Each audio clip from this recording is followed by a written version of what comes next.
తన ఓటమిపై అనుమానాలు ఉన్నాయంటూ ఒంగోలు ఎమ్మెల్యే అభ్యర్థి బాలినేని శ్రీనివాసరెడ్డి ఈసీకి ఫిర్యాదు చేసిన నేపథ్యంలో ఇవాల్టి నుంచి ఈవీఎంల రీవెరిఫికేషన్ జరగనుంది. నేటి నుంచి ఈ నెల 24 వరకు ఈవీఎంల రీవెరిఫికేషన్ చేపట్టనున్నారు. మరోవైపు ఈవీఎం పనితీరుపైన తమకు అనుమానాలు ఉన్నాయని, అవి ట్యాంపరింగ్ కు గురై ఉంటాయనే అనుమానం వ్యక్తం చేస్తున్నారు బాలినేని. ఈ మేరకు జూన్ 10వ తేదీన బాలినేని ఎన్నికల సంఘానికి ఫిర్యాదు చేశారు.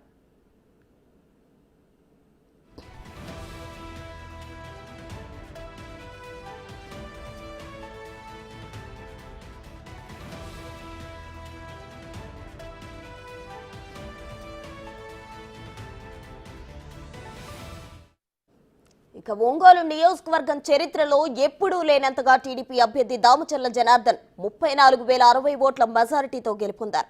అయితే బాలినేని వరుసగా 7 సార్లు అదే నియోజకవర్గం నుంచి పోటీ చేసి 5 సార్లు గెలుపొందారు.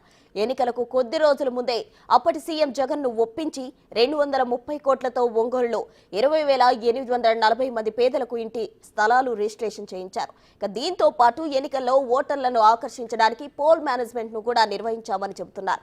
ఇన్ని చేసినా తాను ఓడిపోవడం, టీడీపీ అభ్యర్థి దామచర్లకు భారీ మెజారిటీ రావడంపై బాలినేని అనుమానం వ్యక్తం చేస్తున్నారు.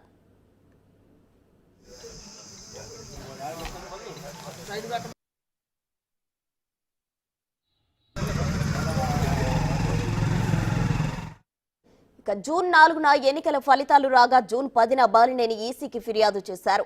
ఈసీ నిబంధనల ప్రకారం 5,44,000 ఎన్నికల సంఘానికి చెల్లించి ఈవీఎంలను వెరిఫై చేయాలని కోరారు. పోలింగ్ జరిగిన ఈవీఎంలలో 5% వెరిఫై చేసి అభ్యర్థి అనుమానం నివృత్తి చేసుకునే వెసులుబాటు ఉంది. ఇక నియోజకవర్గంలో మొత్తం 251 పోలింగ్ బూత్లున్నాయి.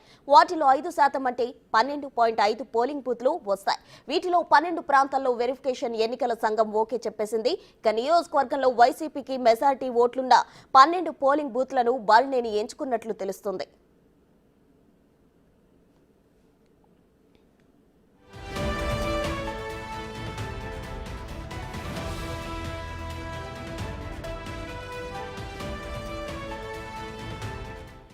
ఇక వెరిఫికేషన్ ప్రక్రియలో ఈవీఎం తయారీ సంస్థ బెల్ కంపెనీ ఇంజనీర్లు కూడా పాల్గొంటారు. ఈసీ నిబంధనల ప్రకారమే వెరిఫికేషన్ జరగనుంది. దీనికోసం తీసుకోవాల్సిన జాగ్రత్తలపై ప్రకాశం జిల్లా కలెక్టర్ తమీం అన్సారియా ఇప్పటికే శిక్షణ కూడా తీసుకున్నారు. ఫిర్యాదుదారుడైన బాలినేని శ్రీనివాసరెడ్డికి సమాచారం అందించారు. వెరిఫికేషన్లో బాలినేని కానీ ఆయన ప్రతినిధి కానీ పాల్గొనే అవకాశం ఉంటుంది. దేశవ్యాప్తంగా ఈవీఎంల పనితీరుపై రాజకీయ పార్టీలు అనుమానాలు వస్తున్న సమయంలో ఒంగోలులో వెరిఫికేషన్ అంశం ప్రాధాన్యత సంతరించుకుంది.